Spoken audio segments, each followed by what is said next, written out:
राजगढ़ के एक सुंदर राजमहल में राजा मानसिंह राज्य करते थे। राजा मानसिंह बहुत ही ईमानदार और न्यायप्रिय राजा थे। उसी राज्य में राकेश और शंकर नाम के दो मित्र रहते हैं। शंकर के पास 3 बीघा का एक खेत था जिसमें वह दिन भर मेहनत करता रहता। शंकर बहुत ही मेहनती और ईमानदार स्वभाव का था, किंतु राकेश के पास 2 बीघा खेत होने के बावजूद भी वह दिन भर खेत पर आराम करता रहता था। राकेश बहुत ही आलसी और लालची स्वभाव का था। एक दिन राकेश सोचता है कि क्यों ना मैं कुछ दिन के लिए शहर घूम आऊं, और वैसे भी मेरे खेत की देखभाल तो शंकर कर ही लेगा।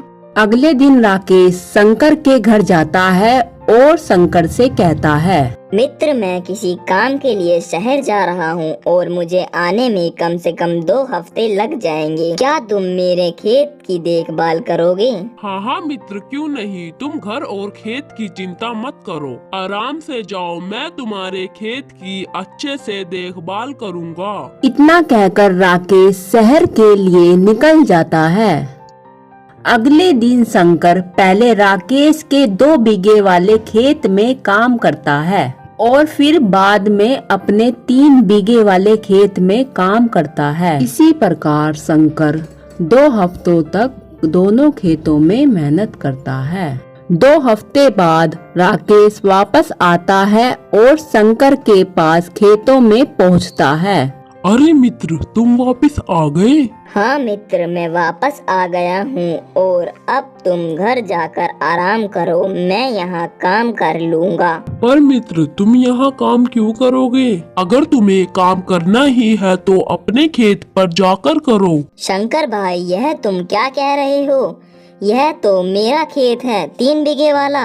नहीं राकेश भाई, 3 बीघे वाला खेत तो मेरा है और 2 बीघे वाला खेत तुम्हारा है। नहीं मित्र, तुम लालच कर रहे हो। 3 बीघे वाला खेत मेरा है, तुम बेईमानी नहीं कर सकते। मित्र, यह तुम नहीं, तुम्हारा लालच बोल रहा है। अगर तुम नहीं मानते तो चलो महाराज के पास चलते हैं। अब महाराज ही सही न्याय करेंगे। हाँ चलो, महाराज के पास राजमहल चलते हैं, अब वो ही न्याय करेंगे।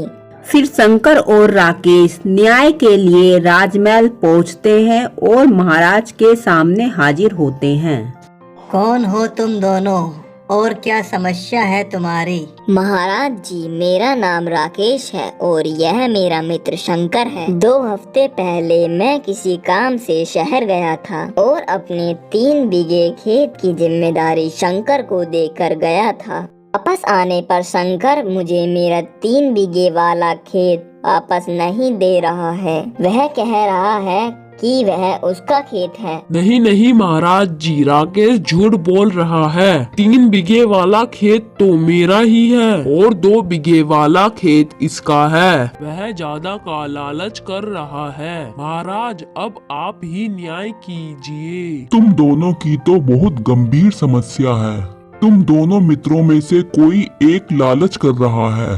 तुम ठीक कह रहे हो महामंत्री जी, यह तो सचमुच बहुत बड़ी समस्या है। महाराज, इस समस्या का उपाय तो आपको ही करना है। यह दोनों तो अपनी अपनी बातों पर अड़े हुए हैं। तुम दोनों मेरी ही प्रजा हो, मैं तुम्हारे साथ अन्याय नहीं होने दूंगा। तुम दोनों कल सुबह हमें राजमहल के बाहर वाले मैदान में मिलो, मैं तुम्हारा वही न्याय करूंगा। महाराज की आज्ञा से दोनों अपने घर चले जाते हैं। महाराज जी, आपको क्या लगता है दोनों में से कौन सच बोल रहा है? आप इन दोनों का न्याय किस प्रकार करेंगे? महामंत्री जी, इसका फैसला हम कल सुबह राजमहल के बाहर मैदान में ही करेंगे। वैसे भी लालच का तोड़ तो लालच से ही किया जा सकता है। अगले दिन सुबह राकेश और शंकर राजमहल के बाहर मैदान में महाराज के सामने उपस्थित होते हैं और फिर महाराज कहते हैं, आप दोनों वह पेड़ देख रहे हो? शंकर, उस पेड़ के दाएं तरफ की जमीन पर तुम्हें अपने कदमों से चलकर 1 घंटे में तय करनी है। जितनी जमीन तुम 1 घंटे में तय कर लोगे उतनी ही जमीन तुम्हें मिल जाएगी। लेकिन तुम्हें 1 घंटे में ही उस पेड़ के पास वापस आना होगा। उसके बाद राकेश, तुम्हें पेड़ के बाएं तरफ से अपने कदमों से जमीन मापनी है और 1 घंटे में पेड़ के पास वापस आना होगा। जितने जमीन तुम अपने कदमों से मापोगे उतनी ही जमीन तुम्हारी होगी। इससे तुम्हारी समस्या और झगड़ा दोनों ही समाप्त हो जाएगा। शंकर, पहले तुम उस पेड़ के दाएं तरफ से मापना शुरू करो। ठीक है महाराज, जैसी आपकी आज्ञा। फिर शंकर वहां से निकलता है और पेड़ से अपने कदम मापने शुरू करता है।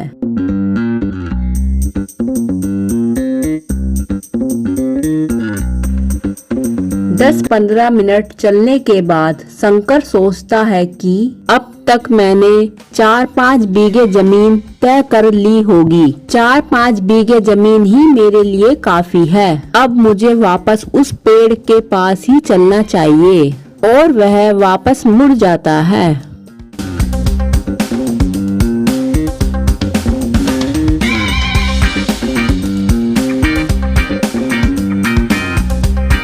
और वह आधे घंटे में ही पेड़ के पास वापस आ जाता है। वह महाराज के पास आता है और फिर महाराज कहते हैं, अरे यह क्या, तुम तो आधे घंटे में ही वापस आ गए। क्या हुआ, सब ठीक तो है? हाँ महाराज, सब ठीक है। मेरे लिए इतनी ही जमीन काफी है। हाँ तो राकेश, अब तुम्हारी बारी। तुम उस पेड़ के बाएं तरफ से मापना शुरू करो। जैसी आपकी आज्ञा महाराज। फिर राकेश पेड़ के बाएं तरफ से चलना शुरू कर देता है।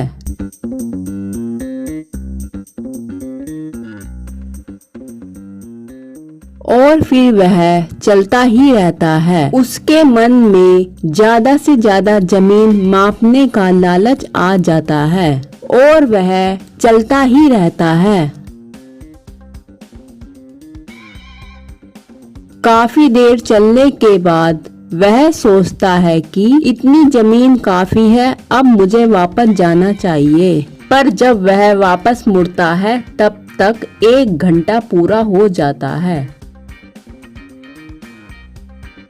और पेड़ के पास वापस आते आते उसे 2 घंटे पूरे हो जाते हैं। इतना चलकर वह बुरी तरह थक जाता है। थककर वहीं पेड़ के पास लेट जाता है और कुछ देर बाद वह महाराज के पास पहुंच जाता है।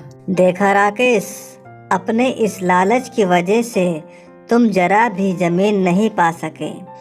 तुमने तो ज्यादा जमीन पाने के लोभ में कम जमीन भी गवा दी।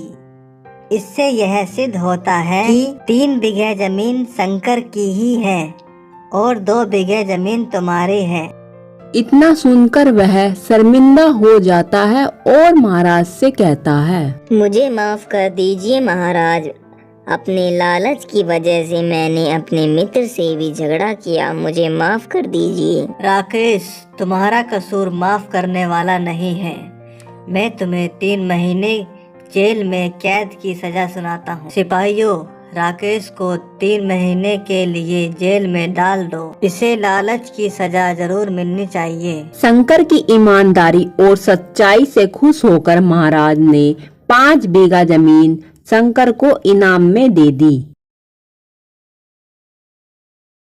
इस कहानी से हमें यह शिक्षा मिलती है कि हमें लालच नहीं करना चाहिए और हमें सदा सच्चाई और ईमानदारी की राह पर चलना चाहिए। सो हे गाइस, अगर आपको हमारी वीडियो अच्छी लगी तो वीडियो को लाइक, सब्सक्राइब, शेयर करना मत भूलना। मिलते हैं नेक्स्ट वीडियो में, तब तक के लिए बाय बाय।